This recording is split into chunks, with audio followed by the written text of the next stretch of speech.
Welcome, ladies and gentlemen, to game number 4 of the IPL SXSW show match between WhiteRa and Stephano. This is, of course, Austin here, bringing you some premium StarCraft 2 broadcasts, and today's game will be played out on Sandshore Mist. Again, as I mentioned in the last game, I'm not the most adept, or actually a couple games ago, I believe, not the most adept with my maps, but this is relatively new to me, actually, this map, Sandshore Mist. It did say Agria Valley on SC2 rep, but I decided, hey, let's actually copy it into my account folder, of course, replays, and check to be sure, be precise, be professional. It is Sandshore Mist. It's an IPL map, Sandshore Mist. So it may be modified, I guess, for the specific reason of this tournament. So we do have our ever-famous light pink player, Stephano, who is leading this series. Wait, if you don't know this, please go back and see the first 3 games. 2-1. He is spawning on the right side of the map here, up against the ever-famous WhiteRa, who's actually, I think, my favorite professional Protoss player. I haven't seen too much professional gameplay, of course, as you may know. I'm still relatively new to it, but I am coming along. So I have watched a number of his games. I think if there's one professional Protoss I've seen the most of, it is WhiteRa. That's still not too much, though, so I'm a big fan. I like his playstyle, his adaptability, but that was very limited in Game 2 and 3. I'm going to have to come down on my buddy WhiteRa here, because he went for the rigid Forge Fast Expand, tried to get that fast third up against the Roachling, and Stephano both times, I'll just call him Stephano, of course, got the roaches with speed, the lings with the speed wings, the roaches with the level 1 missile attacks, and he hit both times in 2 games. He hit, and I just feel if WhiteRa, this could be the end of WhiteRa, of course, in this series, if he's to just completely follow the Forge Fast Expand without adapting to the WhiteRa. To the Roachling. WhiteRa, Roachling, they both kind of have 2 sections of the word white and raw, and then Roachling. So, anyways, we are now moving on a little bit further into our tech. We do of course, have that pool first. Stephano's done this in all 3 games so far. Pool, then hatch. Relatively close in timing, but always the pool first to get those lings out. And then, literally, WhiteRa gets the Scout Zealots with, the Scout Gateway Zealots are on 3 of them, loses all 3 of them to Ling Surrounds, and then pretty much has to fend off with the Photon Cannon at the Natural Expand area. So I really hope that this game does not wind up the exact same as the past 2, because honestly, you should, even if WhiteRa has really rehearsed this opener, he should be able to understand that, look, it's not going to work, it's not working for you, so change it. I mean, maybe not change the opener, but change the actual pressure you put on with the Zealot here. He has this probe with minerals. Not sure where he's trying to bring this one. And, whoa, I thought that was a Zealot for a second. No, there is a Zealot on the Zelnaga, though, with a threatening shark-esque creature flying around him. Not sure if that is going, that insect, well, that, I don't even know what to say, that mammal slash air creature. What is it, an avian? I am not an animal guy. We'll devour him on behalf of the Zerg. And nonetheless, we do have the second Zealot now moving in. And the probe trying to run for his life here. Zealot's going to try to pick off the Zergling. No, it is pulled back. And so, again, if he tries to go for that... we have the Overlord Scout. So if he tries to go for that 3 Zealot hit with the 4th kind of sitting back here, guarding the Forge Fast Expand, it's just not going to work out for him. I mean, honestly, you have to understand, as I said multiple times, he just has to switch it.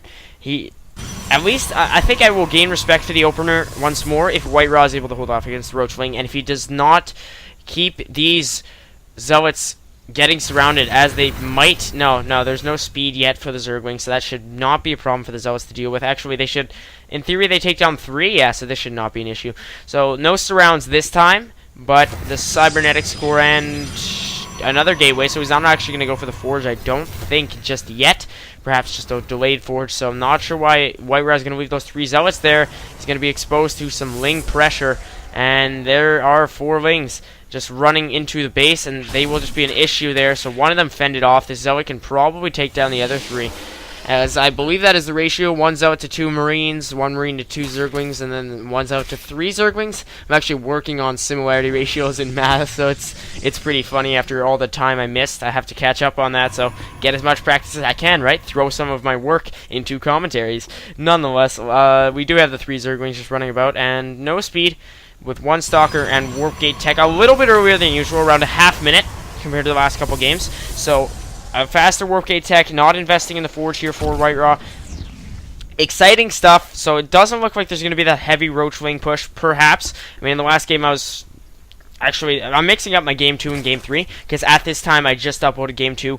You guys may or may not know, I'm now doing a sporadic release schedule again. So, meaning pretty much the supply and demand situation. When I feel a video is needed to be put out, I will put it out. So the first video I uploaded after the 3-week absence got 140 views in a day, which was completely blowing my mind. So then I just said, okay, next day I'm going to upload the next video, because commentaries are the type of thing that you watch once and then you can't watch them again.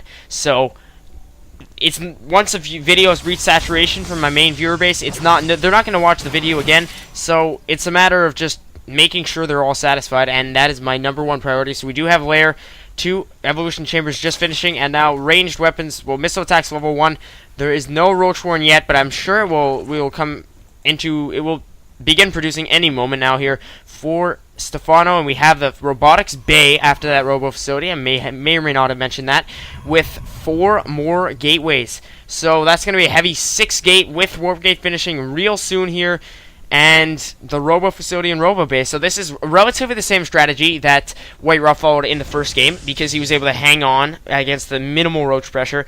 There is the Roach War now for our Zerg player, and he has the Lings, not Speed Wings quite yet. Metabolic Boost is researching with Ground Carapace level 1 and Missile Attacks level 1. So just some upgrades again. That has been Stephano's strong point in this game, but WhiteRa has been allowed to tech up, so it's going to come down again to the matter of the Roach Wing push. And then also another observation, WhiteRa invested very heavily into sentries, because I guess he had an excess of gas after spending a lot of minerals on the early game zealots, so he always got a bunch of sentries, which he's doing right here, and they just got so easily surrounded by the Speed Wings and lost out. And we do have Glial Reconstitution and extended thermal lance for the Protoss, well, Glial Reconstitution of course for Mil Stephano, and he has gotten the Infestation Pit and will here, oh no, never mind, it looks eerily similar to the Infestor Energy upgrade, whose name I do not recall, and Burrow, of course, researching now for Stephano. He's getting his... No, is he getting his 4th?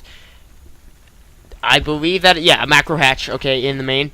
So no 4th yet for Stephano, and no 3rd for WhiteRa. So he hasn't gone for that risky 3rd, and I think actually Stephano's going to push out there. Maybe there was a pylon to mislead him. I don't know if he scouted that or not.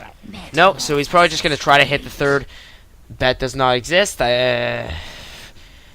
Perhaps he's gotten vision of that. I did not actually see quite too clear, but this Roach Wing should be held off with ease here for our Protoss player, and he actually has this 1 Colossus in excess of sentries, but not too many, because he has enough Stalkers to keep the army strong and with a lot of health. So now Stephano should be a little worried here. He has 1/1 Roaches with speed finishing soon, but this Colossus will do some damage. The Warp Gate does fall to opposing pressure. Apologize for these 2 players coming online. I did not turn myself on busy in time.